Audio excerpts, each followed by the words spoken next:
The cold November air bit at Edward's face as he stepped out of the black car.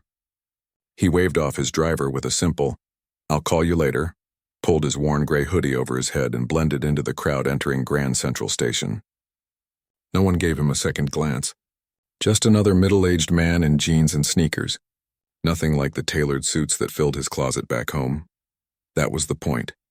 Edward Mercer, the man whose face graced the cover of Business Weekly just last month, walked among everyday people completely unnoticed. The thought made him smile. After 20 years building Horizon Technologies into a multi-billion-dollar empire, these stolen moments of anonymity had become his most precious luxury. The station hummed with life. A sea of faces moved in all directions. Tourists with their necks craned upward admiring the constellation ceiling. Commuters staring at phones. Vendors calling out to passers-by. Edward breathed it all in, slowing his usually hurried pace. 3 teenagers laughed together on a bench, sharing earbuds and nodding to the same beat. A gray-haired woman struggled with her suitcase, and Edward resisted the urge to help. His assistant had warned him his natural kindness often gave him away. An elderly couple held hands as they studied a train schedule, the woman leaning slightly against the man's shoulder. Real. People living real lives, not people asking for funding or trying to pitch him ideas or smiling too widely while eyeing his watch that cost more than their car. Just people. Edward checked his own watch, a simple Timex today, not the usual Patek Philippe, and saw he had nearly 2 hours before he needed to be anywhere. The board meeting wasn't until 4, and he'd told his assistant he was taking a long lunch for personal time. She'd raised an eyebrow but said nothing. After 15 years, she knew better than to question these disappearing acts. He wandered toward the main concourse where the station opened up into its breathtaking expanse. The afternoon light streamed through the massive windows, painting golden rectangles across the marble floor. Edward paused, watching the dust motes dance in the beams of light. When was the last time he'd stopped to notice something so simple? That's when he saw it. The piano. It sat in a corner of the concourse, a gleaming black upright with a simple sign, "Play me, I'm yours." Part of some city arts initiative, he guessed. Several similar pianos had appeared around the city in recent months. Edward froze, his heart suddenly pounding against his ribs. It had been so long. 15 years? No, closer to 20 since he'd really played. Sure, there was the baby grand gathering dust in his penthouse, a purchase made in a moment of nostalgia that he'd touched perhaps 5 times in 8 years. But public playing? Not since before Horizon took off. Without meaning to, Edward found himself walking closer. A young man in a business suit was plinking out a clumsy version of Heart and Soul, his girlfriend giggling beside him. Edward hung back, waiting. After a few minutes, the couple moved on, leaving the bench empty. The piano seemed to watch him, patient and knowing. Edward looked around.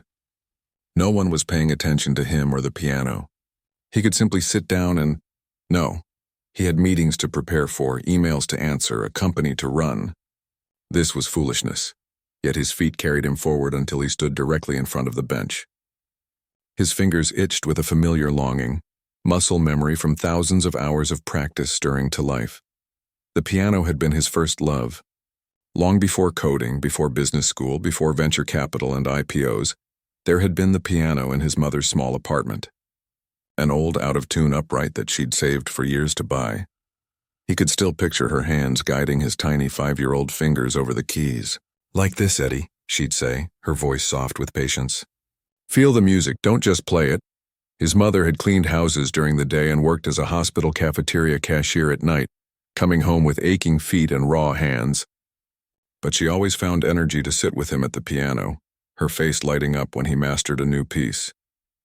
By 12, he was playing Chopin. By 15, he'd earned a scholarship to a prestigious arts high school. The trajectory of his life seemed set. Music conservatory. Perhaps a career as a pianist or composer. Then came his mother's diagnosis, cancer, aggressive, terminal. The medical bills piled up alongside college. Rejection letters. The scholarships hadn't been enough. After she died, he sold the piano to pay for her funeral. Then came the computer science degree because it promised stability, the coding job, the startup idea that seemed so small at first. 20 years later, here he stood, the CEO of a tech empire that employed thousands. a man who could buy any piano in the world, and yet he hadn't truly played in years. Edward reached out, his fingertips brushing the smooth keys without pressing down. The ivory was cool beneath his touch. Something tight unwound in his chest, a knot he hadn't realized was there. "You play?" Edward startled, pulling his hand back. An older man with kind eyes and a station employee badge stood nearby. "I used to," Edward replied, his voice rougher than he intended. The man nodded. "Shame to waste talent. These old fingers of mine can't do much more than chopsticks these days." He wiggled gnarled fingers and smiled. "Piano's been sitting quiet most of the afternoon. Go on if you want." The man moved away before Edward could respond, disappearing into the crowd. Edward stood frozen, feeling suddenly exposed despite his anonymous clothing. Playing meant feeling. Feeling meant vulnerability. Vulnerability wasn't something Edward Mercer, CEO, allowed himself often. A memory surfaced. His mother at the piano, her face thin from chemo but her eyes bright. "Music is how we tell the truth, Eddie," she'd said, "even when words fail us." When had he last told the truth? Really told it? Not the polished corporate statements or the careful interviews, but his truth. He sat down slowly, settling on the bench that was a bit too low for his tall frame. His hands hovered above the keys as the noise of the station continued around him. Nobody noticed. Nobody cared. For this moment, he wasn't Edward Mercer, tech tycoon worth billions. He was just a man at a piano. He closed his eyes, letting his fingers find their home position. The muscle memory was still there, buried beneath years of spreadsheets and coding and boardroom negotiations. But what to play? His mind raced through possibilities. The classical pieces drilled into him during lessons, the jazz improvisations he'd taught himself in college, the simple melodies his mother loved. His mother. Always back to her. Without deciding consciously, his fingers found the opening notes of Chopin's Nocturne in E-flat major, Op. 9, number 2, her favorite. The piece he'd played at her funeral before the piano was sold. The first notes rang out, tentative and slightly clumsy. His technique was rusty, fingers not as nimble as they once were. But by the fourth measure, something clicked into place. His body remembered what his mind had forgotten. The melody flowed from his fingers, filling the small corner of the station with its gentle beauty. Edward kept his eyes closed, seeing nothing but his mother's face, feeling nothing but the smooth action of the keys beneath his fingers. For the first time in years, Edward Mercer breathed freely. The weight of responsibility, of constant decision-making, of never-ending expectations, all of it lifted from his shoulders with each note. He didn't notice when the first person stopped to listen. Didn't see the small crowd that began to gather. Didn't realize that his face, normally guarded and composed, now showed every emotion the music pulled from the depths of his soul. In this moment, Edward wasn't undercover anymore. He was simply himself, not the tycoon, not the CEO, not the public figure worth billions. Just a man playing his mother's favorite song, telling his truth through music in a busy train station on an ordinary Tuesday afternoon. And as the final notes of the piece hung in the air, Edward opened his eyes to find the world around him transformed. Edward blinked, coming back to himself like waking from a dream. The world around him had shifted. Where moments ago there had been only the rushing river of commuters, now a small island of stillness had formed. At least 20 people stood in a loose semicircle, watching him with expressions ranging from surprise to something deeper, something that made Edward's chest tighten. Young woman with bright blue hair and headphones pushed around. Her neck stared at him with shining eyes. An older businessman had stopped mid-stride, briefcase still clutched in one hand. 2 security guards lingered at the edge of the gathering, making no move to disperse it. For one panicked heartbeat, Edward thought they'd recognized him, his cover blown, his peaceful afternoon ruined. But their eyes held no recognition, only appreciation. They weren't seeing Edward Mercer, tech billionaire. They were seeing a stranger who could make a piano sing. The realization was both terrifying and freeing. A soft applause broke out, making Edward's ears burn. He nodded awkwardly, unused to this kind of attention, so different from the calculating scrutiny of shareholders or the flashbulb frenzy of press conferences. This was simpler, purer. "Play another," called out a young man with a backpack slung over his shoulder. Edward hesitated. He'd planned to walk away after one piece, a small indulgence, a brief escape. But his fingers still tingled with the joy of it, a feeling he hadn't experienced in too long. "Please," added an elderly woman, her voice gentle but insistent. Something about her reminded him of his mother. Not her appearance, but the warmth in her eyes, the slight tilt of her head as she waited. His mother had never pushed, but she'd always known how to encourage him past his doubts. "All right," Edward said, his voice barely carrying. "One more." He turned back to the keys, considering. The Chopin had been for his mother, for the past. What did he want to play now for himself, for this moment? His fingers found the opening chords of Debussy's Clair de Lune, almost without conscious thought. The delicate, dreamy notes floated upward into the vaulted ceiling of the station. This had been his piece, the one he'd played when auditioning for scholarships, the one he'd practiced until his fingers cramped and his mother had to coax him away from the piano for dinner. The music started soft, contemplative, like moonlight first appearing at the edge of a cloud. Edward leaned into the familiar patterns, his body remembering what his mind had filed away. By the time he reached the flowing middle section, he'd forgotten his audience again, forgotten the station, forgotten everything but the conversation between his hands and the keys. This time, he kept his eyes open, watching his fingers move as if they belonged to someone else. Hands that signed billion-dollar contracts and shook those of presidents and prime ministers now danced across chipped ivory keys on a public piano. The irony wasn't lost on him. The crowd grew. Edward caught glimpses of people stopping, listening for a moment, then staying. A child pointed, asking questions in a stage whisper that her mother gently hushed. Someone was recording with a phone. That should have bothered him. In his regular life, unwanted recordings meant PR headaches. But somehow here, it didn't matter. As the piece built toward its climax, Edward felt something crack open inside him. Years of carefully maintained control, of measured responses and strategic thinking, gave way to pure feeling. He played louder than he needed to, the notes ringing out over the station's ambient noise. His body swayed with the music, something his childhood teacher had always scolded him for. "Feel it," she'd say, "but don't show it so much." Control, Edward, control. Control had become his life, controlling his company's growth, controlling his image, controlling every aspect of his existence until sometimes he felt more like a carefully crafted product than a person. Not now. Not here. The final section of the piece arrived, the notes cascading like water over stones. Edward closed his eyes again, letting the music carry him.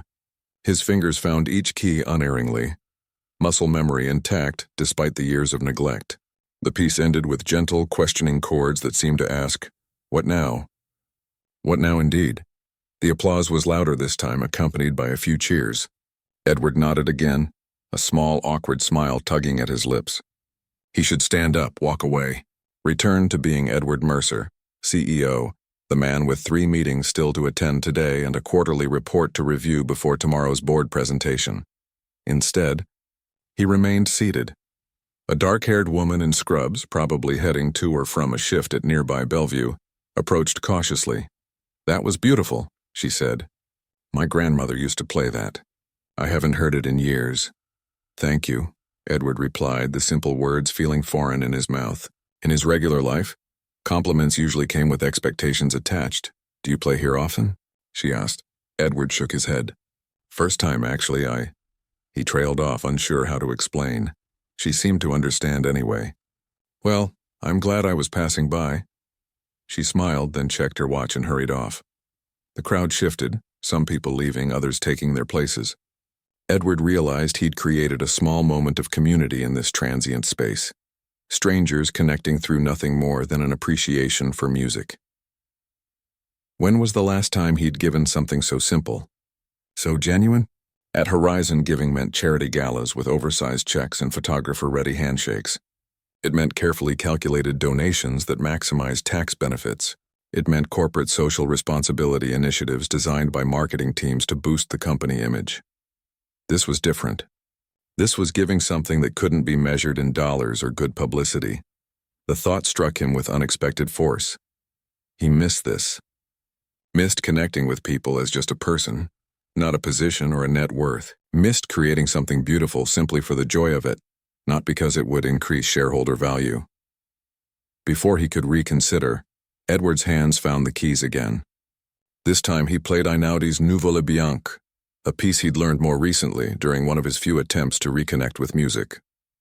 Its simple, repeating patterns built upon each other like layers of a conversation, growing more complex and emotional as they progressed. People came and went as he played. Some stayed for just a few notes, others lingered through multiple pieces. An unspoken agreement seemed to form. This corner of the busy station had become a small oasis of beauty in an otherwise hectic day. Edward lost track of time, moving from one piece to another as the mood took him. He played snippets of classical works, then shifted to ragtime when a group of schoolchildren stopped to listen. He tried a jazz standard that his fingers stumbled through, then redeemed himself with a flawless rendition of a Beatles melody that had several onlookers humming along. Each piece was a different conversation, a different part of himself he was rediscovering. A light tap on his shoulder finally broke the spell. The station employee who'd encouraged him earlier stood beside him, regret on his weathered face. "Sorry, mister, but I've got to lock this up for the night shift change. Policy." Edward blinked, disoriented. How long had he been playing? He glanced at his watch and was shocked to see nearly 2 hours had passed. His board meeting had started 30 minutes ago. Oddly, he couldn't bring himself to care. "Of course," he said, standing up and stretching his stiff back. "Thank you for letting me play." "Thank you," the employee countered with genuine warmth. "Best music we've had in here all month. Most folks just bang out Chopsticks or that song from that movie about the big piano." He hummed a few bars of Heart and Soul. The remaining onlookers dispersed as the employee closed the piano lid. Several people nodded to Edward as they passed, a few murmured thanks. One elderly man patted his shoulder wordlessly, his eyes suspiciously bright. As Edward stood there, his phone vibrated in his pocket, probably his assistant wondering where he was, or his COO texting updates from the meeting he was missing. For the first time in years, Edward Mercer let a call go unanswered. Instead, he walked slowly through the station, his step lighter than before, the music still echoing in his mind. Something had changed in those 2 hours at the piano. Something important. He wasn't sure what it meant yet, but he knew with absolute certainty that he would return to this station, to this piano. And next time, he wouldn't wait so long to play. 3 days had passed since Edward's impromptu concert at Grand Central Station. 3 days in which he'd moved through his normal routine like a sleepwalker, attending meetings, reviewing reports, making decisions that affected thousands of employees and millions of dollars, all while the music still played in his head. He sat now in his corner office, 52 floors above the city, staring out at the skyline without really seeing it. The quarterly reports lay untouched on his desk. His coffee had gone cold, sir. His assistant Lisa stood in the doorway, her expression carefully neutral. After 15 years, she'd perfected the art of hiding her thoughts from her boss. "The R&D team is waiting in the conference room." Edward nodded, not turning from the window. "Tell them I'll be there in 5 minutes." Instead of leaving, Lisa stepped into the office and closed the door behind her. This was unusual enough that Edward finally looked at her. "Is everything all right?" he asked. Lisa held up her tablet. "I thought you should see this before your meeting." Edward took the tablet, expecting another market analysis or competitor update. Instead, he found himself looking at a video. The thumbnail showed a familiar scene: Grand Central Station, the corner with the piano and a man in a gray hoodie hunched over the keys. His stomach dropped. "How many views?" he asked quietly. 2 million as of an hour ago, Lisa said. "It was posted Tuesday evening. It's been shared by 3 major classical music pages and a handful of influencers." She paused. "Most of the comments don't recognize you. Most, but not all." Edward pressed play. The video quality was surprisingly good, clearly taken by someone who knew what they were doing. It showed him playing Clair de Lune, captured from an angle that mostly hid his face, though his profile was visible at times. The sound was clean, the notes rising clearly above the background noise of the station. The video was titled simply, "Stranger at Grand Central Creates Magic." Edward watched himself sway with the music, saw his fingers fly over the keys with a freedom his body had forgotten it possessed. The camera panned briefly to the growing crowd, capturing their expressions: wonder, joy, nostalgia, even tears on one older woman's face. The communications team is monitoring it, Lisa continued. So far, there's been no mainstream pickup identifying you. The classical music community is more interested in the quality of the playing than who you might be. Edward handed back the tablet. Let's keep it that way. Lisa nodded but hesitated before turning to leave. It's beautiful, you know, she said softly. I didn't know you could play like that. After 15 years as his right hand, there was little Lisa didn't know about him. His coffee preference, black, 2 sugars. His tendency to work through lunch. His habit of reading industry reports at 4 a.m. when he couldn't sleep. But this she hadn't known. How many parts of himself had he buried so deeply that even those closest to him had no idea they existed? The R&D team, Edward reminded her gently. Right away, sir. Professional mask back in place, Lisa left. Edward straightened his tie and gathered the reports he hadn't read. The music would have to wait. Right now he needed to be Edward Mercer, CEO. But as he walked toward the conference room, a plan began forming in his mind. The next afternoon, Edward stepped out of a taxi 2 blocks from Grand Central. He'd given his driver the day off, claiming he had personal errands. This time he wore a dark blue sweater and a baseball cap pulled low.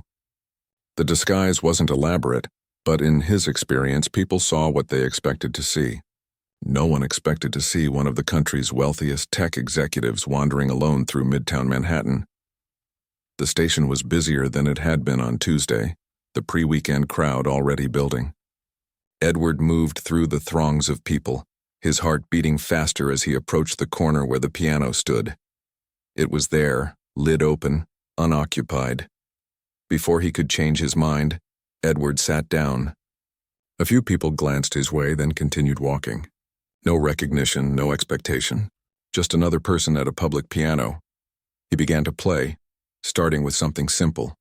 A Billy Joel tune that had been popular when he was in college. The familiar melody came easily, his fingers more confident than they had been days ago. A few people slowed as they passed, some stopping to listen. Edward smiled to himself, feeling that same lightness he'd experienced before. Here in this bubble of music, the weight of his other life couldn't reach him. He transitioned smoothly into another piece, then another. People came and went. Some stayed for entire pieces, others for just a few measures. A young father lifted his toddler to see the keys, the child's face lighting up with delight at each note. After about 40 minutes, Edward noticed a woman watching him intently from the edge of the small crowd. Something in her focused attention made him stumble slightly over a chord progression. She wasn't recording, just studying him. When he finished the piece, she approached the piano. She was perhaps in her 60s with short silver hair and intelligent eyes behind fashionable glasses. Her clothing was simple but expensive. Edward had spent enough time in boardrooms to recognize quality when he saw it. "You're very good," she said without preamble. "Thank you," Edward replied, his fingers still resting on the keys, classically trained. Edward nodded, suddenly wary. There was something knowing in her gaze that made him uneasy. Thought so. The technique is unmistakable, even with the pop arrangements. She tilted her head. "You're him, aren't you?" From the video. It wasn't the question he'd feared, and Edward found himself relaxing slightly. "Yes," he admitted. "I thought I recognized the style. I'm Grace Chen. I teach piano at Juilliard." Edward's heart skipped a beat. He'd auditioned for Juilliard as a teenager, had been accepted even before life intervened. "Edward," he said, offering only his first name. "Nice to meet you." Grace smiled, but there was a hint of sadness in it. "You know, you remind me of a student I once had. Brilliant technique, but what set him apart was the emotion. You could feel every note." She paused. "He gave it up too. Law school, I think." Such a waste. The words stung more than they should have. "Sometimes we have to make practical choices," Edward said, hearing the defensive edge in his voice.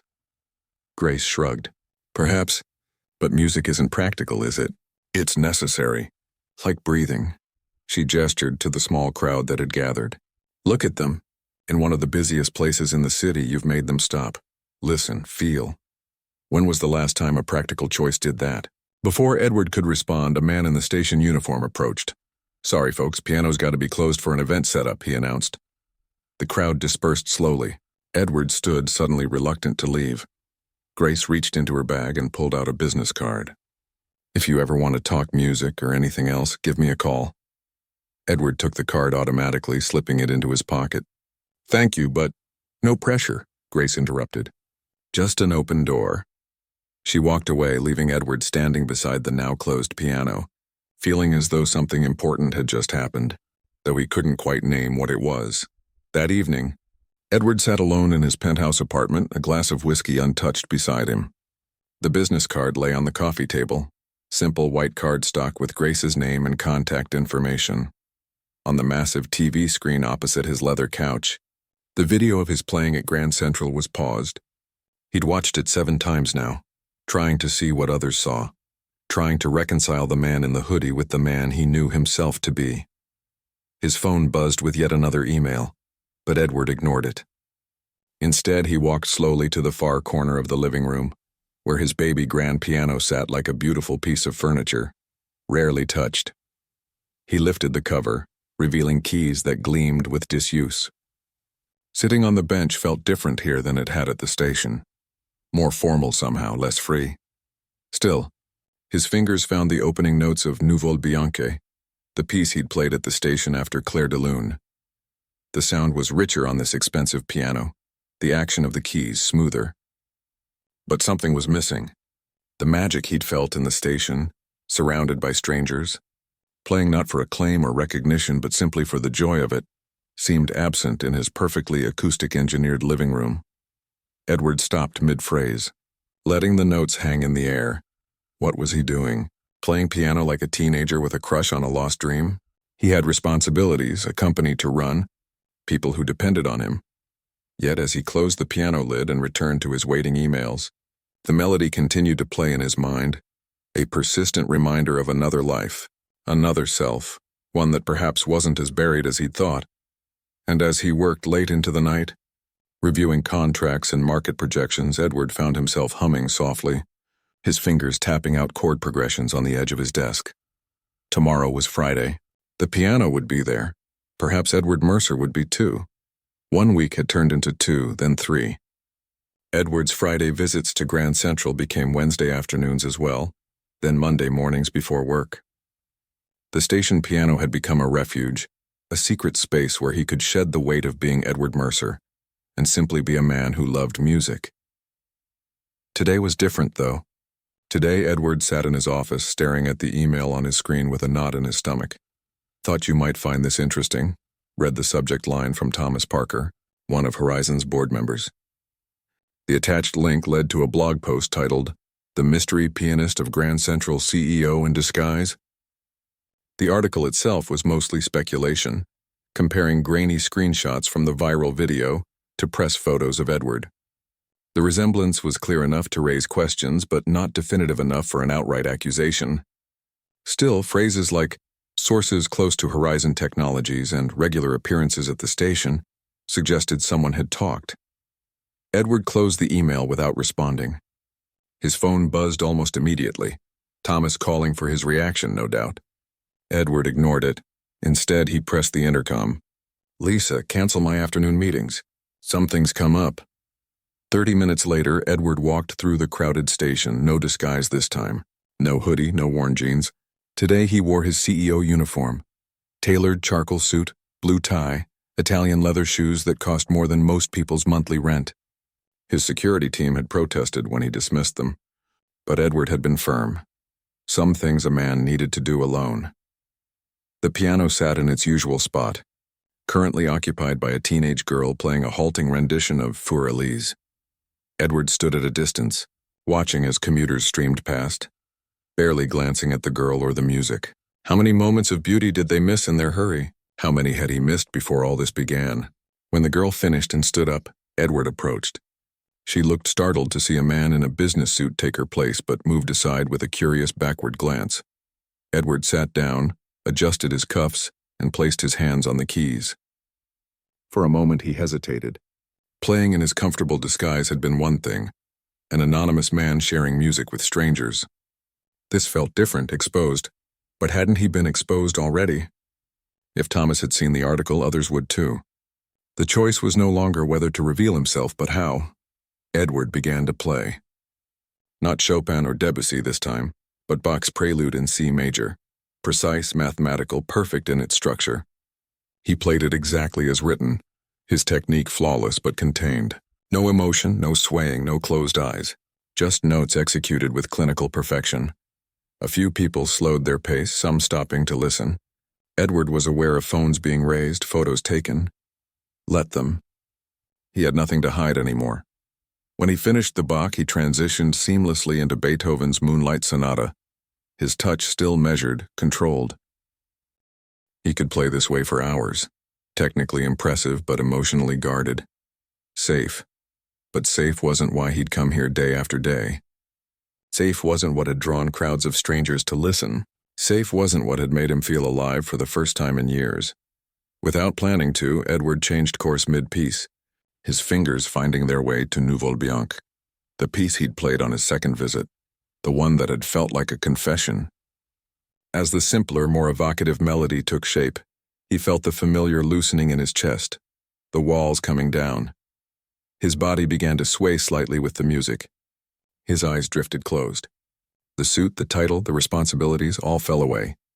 There was only the music, the keys beneath his fingers, and the strange, sweet ache of creating something beautiful simply because it deserved to exist. When he opened his eyes again, the crowd had grown considerably. Among the faces, Edward spotted a familiar one. Grace Chen, the Juilliard teacher, standing with her arms folded, a small smile on her face. Beside her was a man Edward recognized with a jolt, Robert Turner, music critic for the New York Times and a regular at the charity galas Edward's foundation hosted. Turner's eyebrows were raised in clear recognition, his phone already out, no doubt composing a tweet about the tech CEO moonlighting as a station pianist. It was happening then. The worlds colliding. Edward found that he minded less than he'd expected. He finished the piece with a gentle resolution, let the final notes fade into the station's ambient noise, then stood up. The applause was immediate and enthusiastic. Edward gave a small nod of acknowledgement, then stepped away from the piano. Grace approached first. "So," she said quietly, "Edward who?" "Mercer," he supplied, extending his hand. "Though I suspect you've figured that out already." Grace's handshake was firm. "I had my suspicions," she admitted. "You're not the first person I've seen trying to escape success through art." Before Edward could respond, Robert Turner joined them. "Edward Mercer," he said, his tone hovering between amusement and journalistic interest. "This explains your foundation's generous support of the Philharmonic." Edward smiled thinly. "The arts deserve support regardless of personal interests, Robert." "Indeed."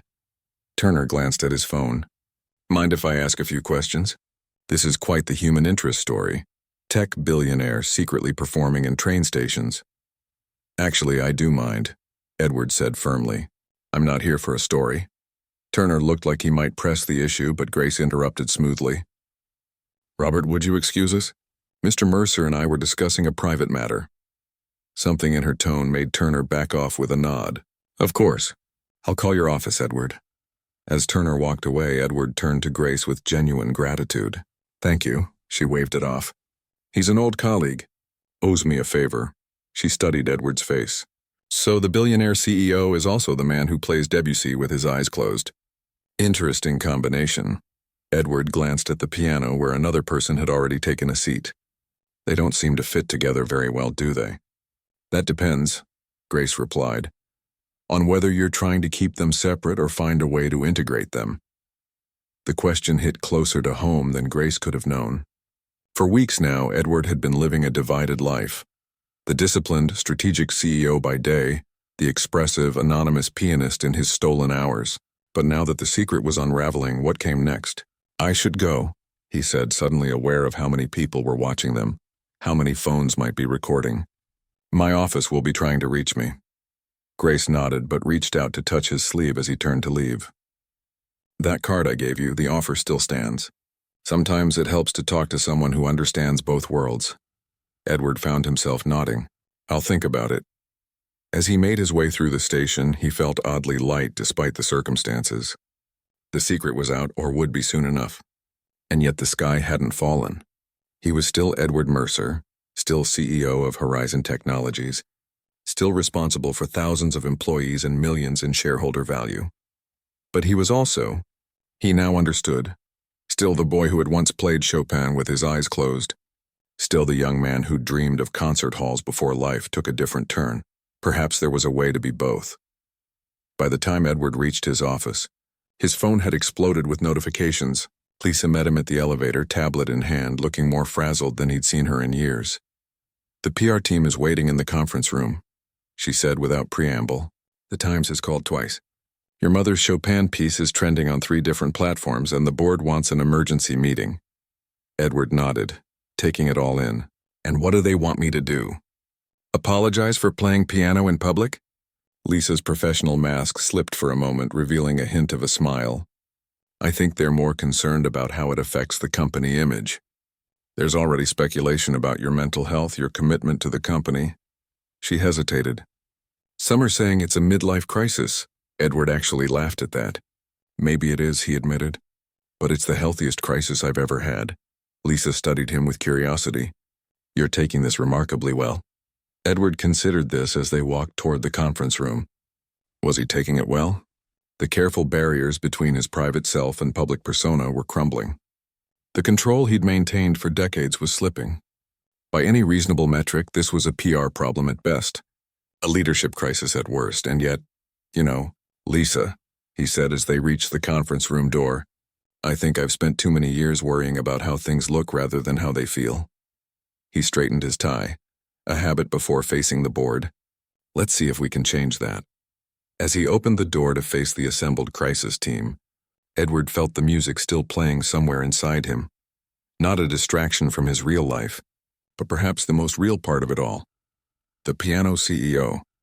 That's what the headlines had called him for the past month. Edward's impromptu performances had gone from viral videos to national news stories to late-night talk show jokes. Horizon's stock had dipped briefly, then rebounded when investors realized that Edward Mercer playing piano in train stations didn't actually impact the company's innovative pipeline or quarterly projections. Today, Edward sat in a small cafe across from Grace Chen, watching steam rise from his coffee cup. Outside, spring had finally arrived in the city, trees budding with tentative green. "They want me to perform," Edward said, still finding the idea absurd, "at the Children's Hospital fundraiser next month. The board thinks it would be good publicity." Grace's eyes crinkled with amusement. "And what do you think?" "I think it's ridiculous," Edward replied automatically. Then more honestly, "I think it terrifies me." "Why?" Grace asked, direct as always. In the weeks since their first meeting at the station, Edward had come to appreciate her no-nonsense approach. She treated billionaire CEOs and struggling music students with the same straightforward respect. Edward considered the question. Playing at the station was different. People could stop and listen or keep walking. No pressure, no expectations. He shook his head. "A formal performance with people paying to hear me. People who want you to succeed," Grace pointed out. "Not critics looking to tear you down." Still, Edward ran a finger around the rim of his cup. "I'm not a professional pianist." "No," Grace agreed. "You're someone who plays with heart. Sometimes that's more important." Edward wasn't convinced, but he filed away her words. In the month since his identity had been revealed, he'd continued playing at Grand Central when he could, though the experience had changed. Now people came looking for him, phones ready to record the CEO who played piano. Sometimes the crowds grew so large that station security had to intervene. The peaceful escape he'd found had become something else entirely. "Have you thought about my offer?" Grace asked, changing the subject. Edward nodded slowly. After their second meeting, Grace had proposed a different kind of collaboration, not performances, but teaching. Specifically, master classes for talented students who couldn't afford Juilliard's tuition. "I've been working with my foundation team," he said. "We've drafted a proposal for a music education initiative. Scholarships, instruments for underfunded schools, master classes with professionals." He met Grace's eyes. "We'd like you to head the educational component if you're interested." Grace's expression softened. "That sounds wonderful, Edward. But my question was about you teaching, not just funding another charitable project." Edward nearly choked on his coffee. "Me? Teach?" "Grace, I'm not qualified. You have technique, passion, and life experience," she interrupted. "You know what it means to walk away from music and find your way back. Do you know how valuable that perspective would be to young musicians? The idea was so foreign to Edward that he couldn't immediately formulate a response. Him teaching piano? The notion seemed as incongruous as, well, as a tech CEO playing classical music in train stations. Yet something about it tugged at him. The thought of sharing what music had given him, what it continued to give him even now. "I'll think about it," he promised. Grace smiled, knowing she'd planted a seed. "That's all I ask." The Horizon Technologies boardroom fell silent as Edward finished his presentation.